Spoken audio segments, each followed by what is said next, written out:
میرے آقا نے کیا بات فرمائی. آج لوگ جاہلیت کی باتیں, کیوں جی, خاص کر کے شادیاں ہوتے جاہلیت دیاں گلاں, چاہے وہ دیندار ہون چاہے وہ دنیا دار ہون. نکاح تے ساڑھے کو پڑھوان گے مسیتی, پھر سارے کام جا کے کرن گے. ہاں جی, پھر کڑیاں بھی نچن گیاں, پھر منڈے بھی نچن گے, پھر ماں باپ کہن گے اے میری دھی نچ رہی, شرم نہیں آتی تمہیں؟ ڈوب مرو, گٹر میں منہ ڈالو. کلمہ حضور کا پڑھ کے اپنی بیٹیوں کو ناچتا ہوا دیکھتے ہو, بھانجیوں کو اور اپنی بھتیجیوں کو ناچتا ہوا, یہ شادیاں تم کر رہے ہو. اور پھر کہتے ہو کہ جناب وہ افغانستان ہمارے ہاتھ میں چلا گیا, وہ گنجے ہمارے اوپر مسلط ہیں, تو تمہارے اوپر اور کون عمر بن عبدالعزیز آئے گا؟ جب تمہارے کرتوت ہی یہ ہے, مسجد میں نکاح پڑھانے کے بعد ہر جاہلیت کا کام گھر میں جا کر کرتے ہو, تو مولوی خادم کے نکاح پڑھانے سے کیا ہوگا؟ کیا ہوگا تمہارا مسجد میں آنے سے؟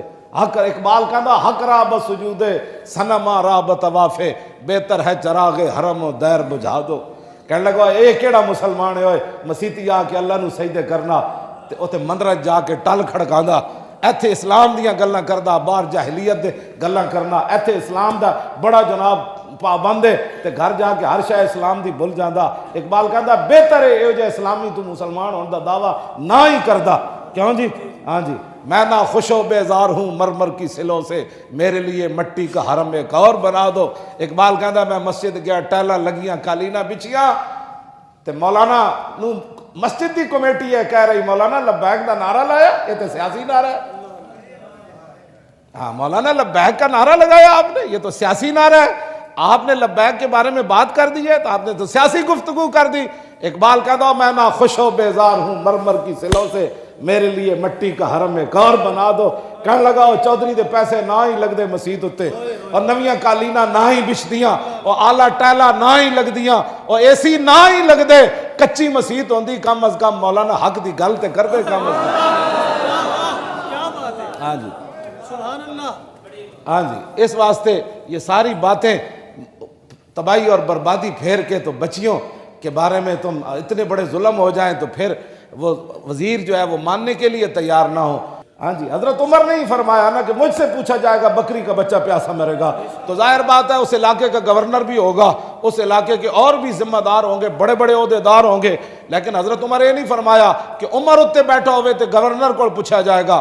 فرمایا وہ گورنر نو پوچھنا بھی تو عمر دا کام سی نا, اور پولیس والے نو پوچھنا بھی تو عمر دا کام سی. کیوں جی؟ بس اتنی بات ہے.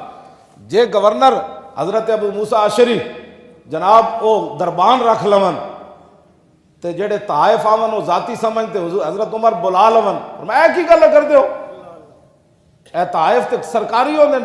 انہیں کہ فرمایا انہیں لوگ مینو دین دین. فرمایا اچھا.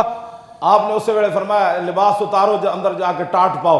گورنر نو ٹاٹ پوا کے تے جناب مال غنیمت دیاں ہزاراں بکریاں, صحابی رسول ابو موسیٰ اشعری جنہ دی آواز سن کے حضور نے قرآن سن کے تے سویرے فرمایا اوئے ابو موسیٰ اشعری تو اتنا سونا پڑھدا, تینوں تے نغمہ داؤدی جو حصہ ملیا. کیوں جی؟ اتنی سونی آواز سی. حضور پیچھے کھڑ کے سنیا تے حضور عرض کی تھی حضور تانوں کیویں پتہ چلیا؟ فرمایا راتی جدوں تو قرآن پڑھ رہے سی نا میں تیرے پیچھے کھڑ کے سن رہے سی. کیوں جی؟ تے کی فرمایا؟ ہاں جو فرمایا میں عرض کی تھی حضور جو پتہ ہوندا تو میں اور سونا کر کے پڑھنا سی. اتنی شانہ دے مالک ابو موسیٰ اشعری. لیکن گل جدوں شریعت دی آئی یہ تو کہتے نہیں جی حضرت صاحب دا یہ کوئی راز ہونا ہے جڑی داڑھی نہیں رکھی ہوئی. ہاں وہ حضرت صاحب دے صاحبزادے نے جڑی داڑھی منائی ہے نا یہ بھی کوئی راز ہونا ہے.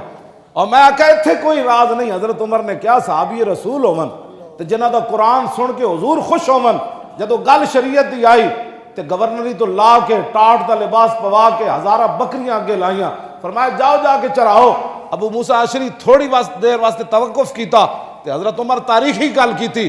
فرمایا تواڈے پیو دادے یہی کام کردے سن, ہاں یہ تے حضور دی وجہ تو سارا کچھ ملیا. ہاں جی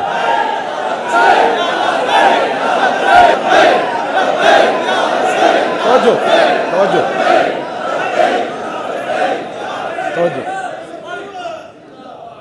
یہ ہر بندے دا جناب ایک اپنا دین بنایا انہوں نے, اپنا دین اپنا فکس کیتے ہویا کہ جناب میرے خلاف بات ہوگی میں ہو گیا جناب انج ہو گیا جناب تسی میں نے ڈانٹ دیتا ہے. اسلام میں تو اتنی سختی نہیں ہے. حضرت عمر دسو ایک گورنر نو معزول کر کے بکریاں پیچھے لا